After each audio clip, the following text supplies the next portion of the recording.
Hello and welcome to Revelations and Grace. I'm John Paul, and today we're continuing our series on the end times, and we're following a blog series that's based off of my book, On Time, Re-examining the End Times and Jesus' Return. You can buy it on Amazon or Barnes & Noble or Google Books or Apple Books.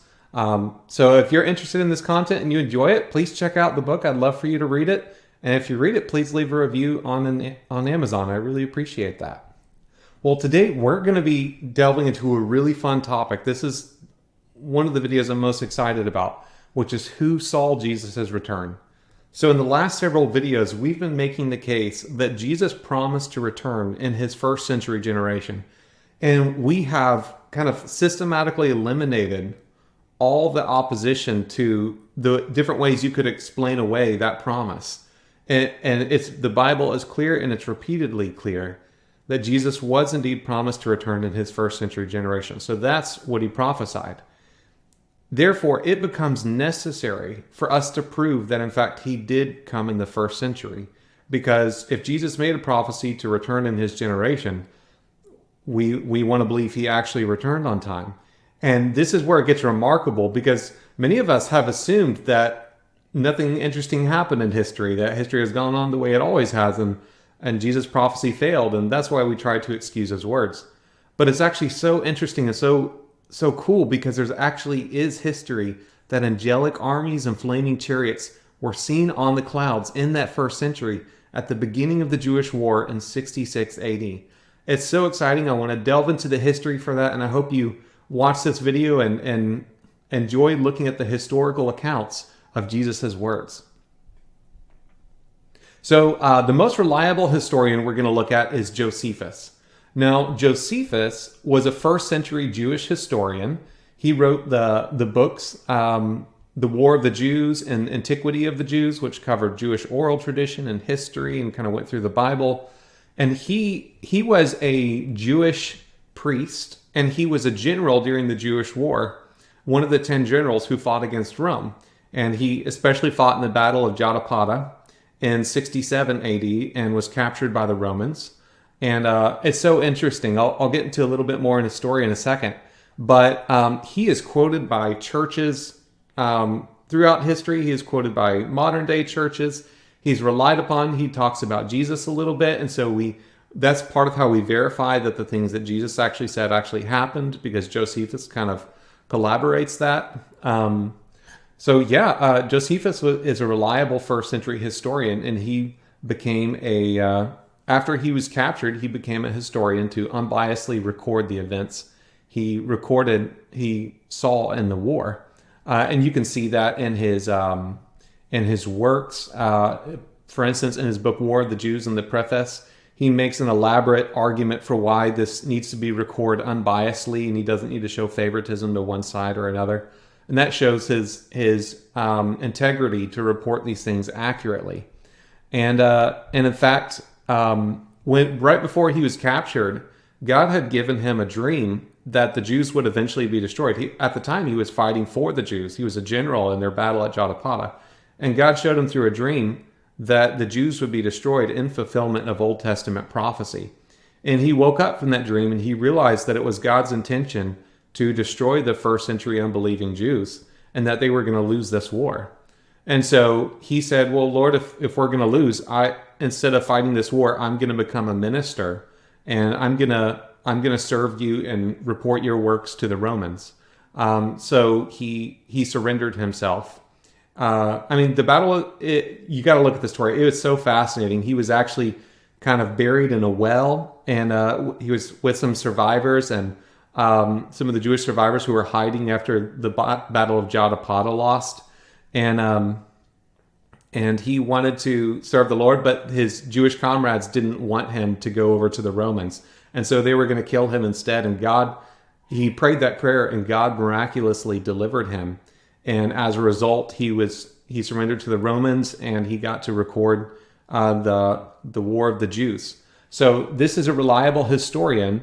And in his book 6 of the War of the Jews, he recounts an event that happened at the beginning of the war This was about 2 weeks after the end of Passover in 66 AD. Passover was usually around March or April in today's calendar. So this was kind of around the springtime, somewhere around there. But yeah, so this is what he writes. He says, and let me actually read it from his actual text, so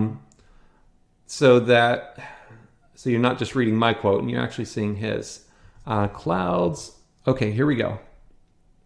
So he's talking about a lot of the miraculous signs that preceded the war. This isn't the only miraculous thing that happened. There were a lot of other cool things that happened. And if you read some of this context, maybe you want to pause the video and look at this. You can see some other interesting things. And of course, I have the link to this citation in the blog so you can read more. We are in Book 6, Chapter 5, Section 3. So you can find that there. And he wrote, besides these, he's talking about the other miraculous signs he saw. Besides these, a few days after that feast, on the 21st day of the month Artemisius, a certain prodigious and incredible phenomenon appeared. So he's calling this prodigious and incredible. I suppose the account of it would seem to be a fable, like people would think I'm making this up, if it were not related by those that saw it. So he's saying like people would think I was just making up this story, except many people saw it. And were not the events that followed it of so considerable a nature as to deserve such signals. So he's saying like the fact that the Jewish war was such an extreme event in history, it warranted this amazing sign to happen. And he says, this is the sign. Before the sun setting, chariots and troops of soldiers in their armor were seen running about among the clouds and surrounding of cities. So there were soldiers and armor and chariots and troops in the skies running in the clouds and surrounding cities. And then he goes, moreover, at that feast which we call Pentecost. So this is several days later. As the priests were going by night into the inner court of the temple, as their custom was, to perform their sacred ministrations, they said that in the first place they felt a quaking, like an earthquake, and heard a great noise. And after that they heard a sound as of a multitude saying, let us remove hence. So there's this kind of invisible multitude, the earthquakes, and then they don't see these people, but there's a sound of a great multitude saying, let us remove hence. What a powerful account. And this isn't recorded by a Christian. Josephus wasn't a Christian. He was a Jewish historian. And most people agree that he didn't believe in Jesus. So that's really powerful that he's recording this in history. Yeah, so you can check out his works. Actually, if you are interested, I'll say this: early Church Father Eusebius, he was one of our well-respected early Church Fathers. He actually did a lot of the research for the early Church that helped determine what books would make it into the Bible. And he was part of the council that decided what letters from Paul and stuff like that actually made it into our modern-day Bibles. So he has a lot of authority and integrity, and we trust his works a lot. He quotes extensively from Josephus. You can see here in his book, Church History, Book 3, he talks a whole lot about Josephus. He talks about the signs that Josephus saw. He even quotes the same thing I just read to you. He talks about his works, and he considers it a fulfillment of Christ's prophecies. When Christ gave the Olivet Discourse and predicted that in that generation, the Gentiles would trample down to Judea and they should flee to the mountains. He quotes this and said Josephus recorded the fulfillment of it in his History War of the Jews. So yeah, this is well documented. And if you want to read Josephus and his works or listen to it, because I prefer listening to audiobook, you can see an audiobook recording made by LibriVox. It's on YouTube, The War of the Jews by Flavius Josephus. And you can listen to that audiobook. Really, the events of the war start picking up around Book 2, Chapter 13 to 14. In that area, that's where it starts getting interesting and getting into the 66 AD time frame.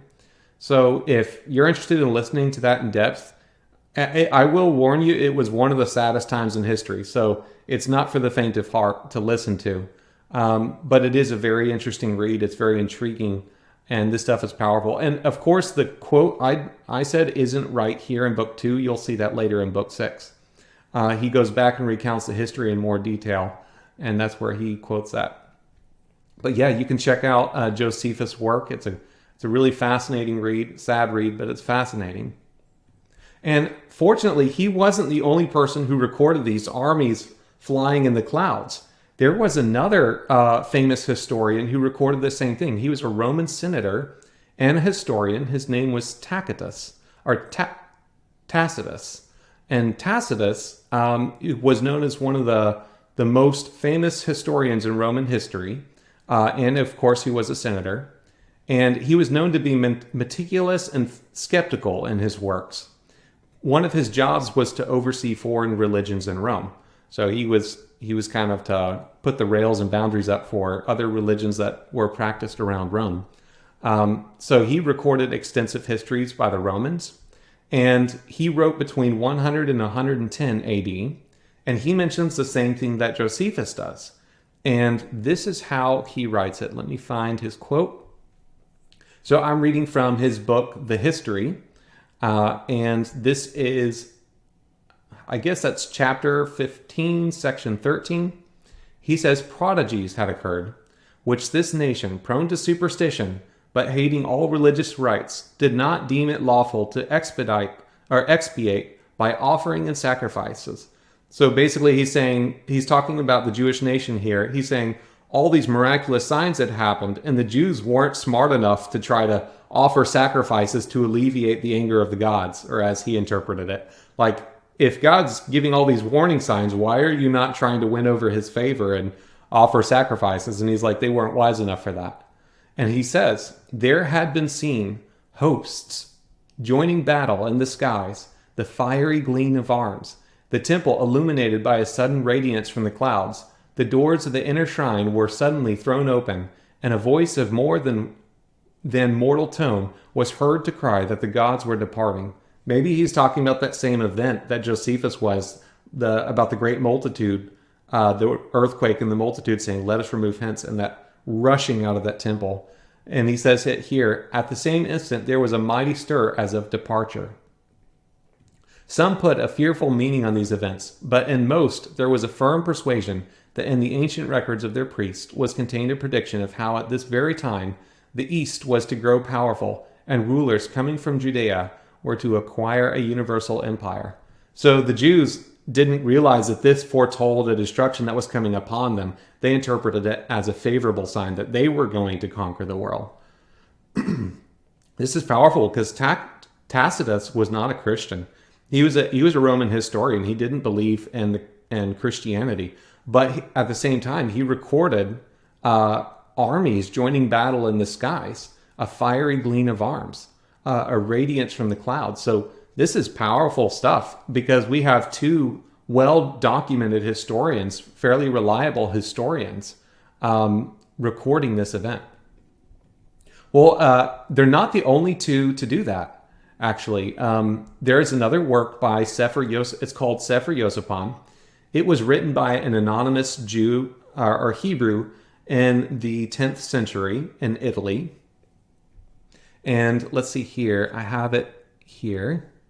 And this is from the section, A Medieval History of Ancient Israel, translated from the Hebrew by Stephen B. Bowman, excerpts from chapter 87, Burning of the Temple.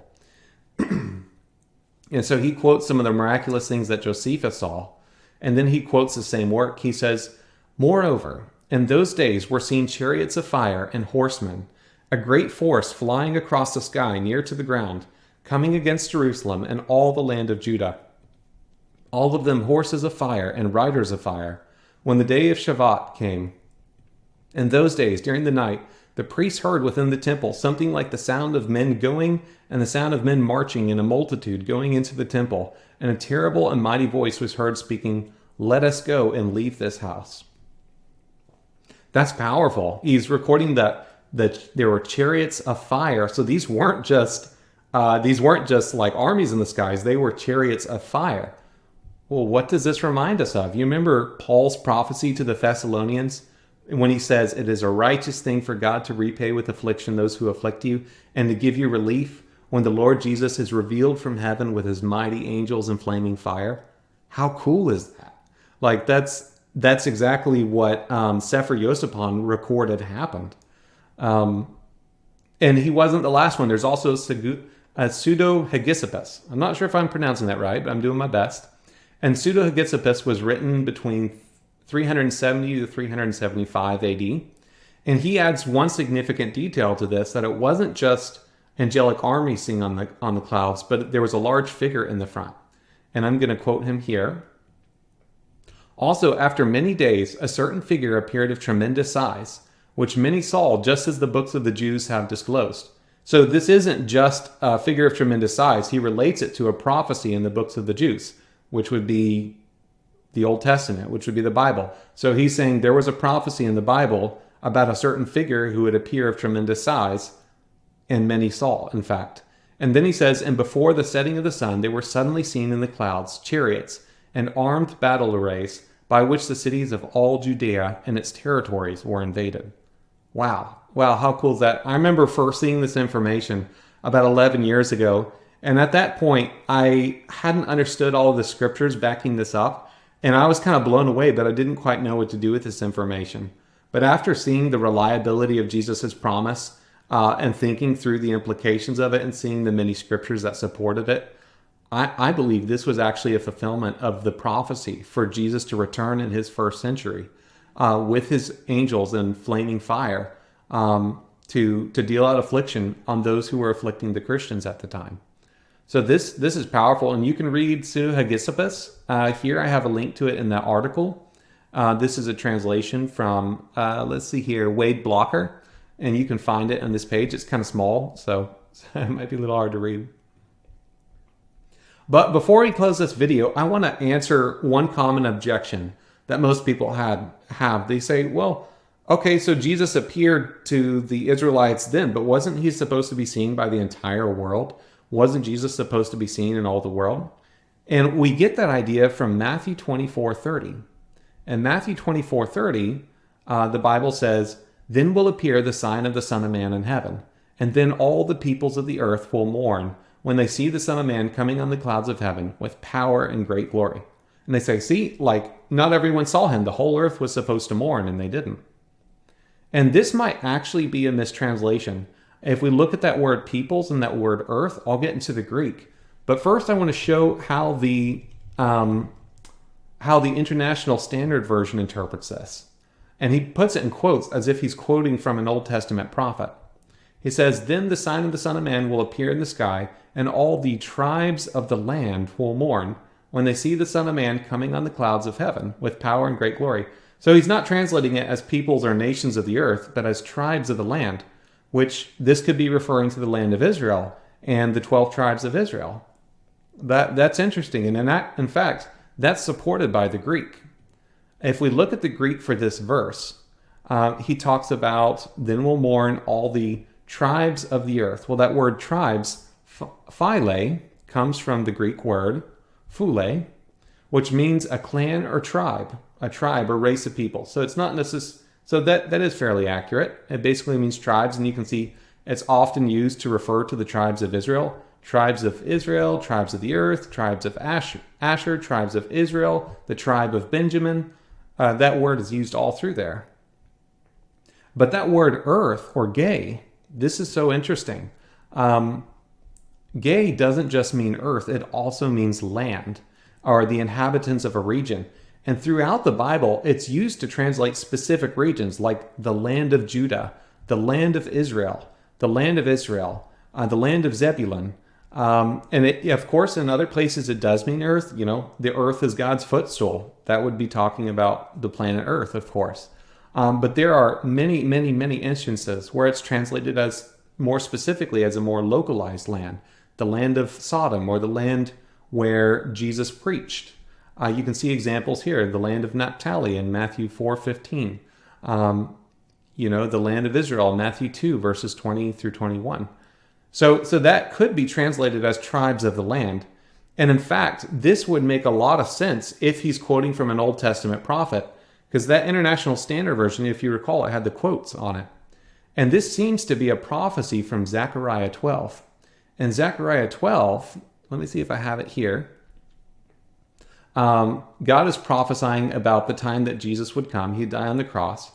And he would pour out on the house of David and the inhabitants of Jerusalem a spirit of grace and supplication.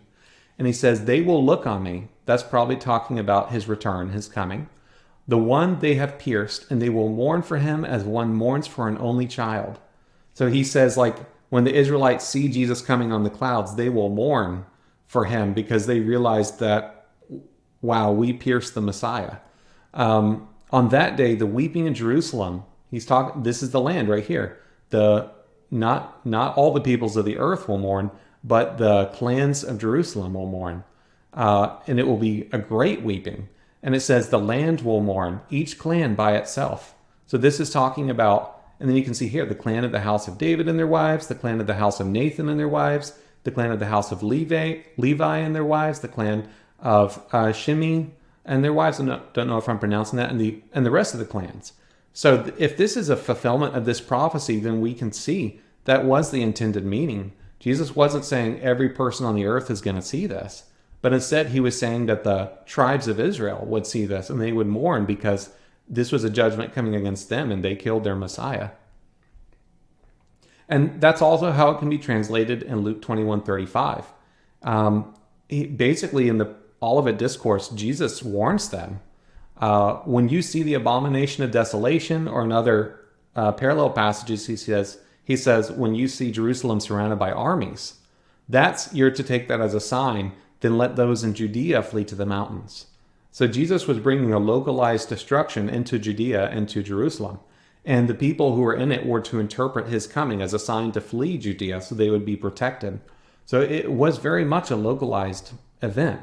And that's why later in Luke 21, in that parallel passage, he says, like, this distress will be a snare, and it shall come on all those dwelling on the face of the land, referring to that land of Judea.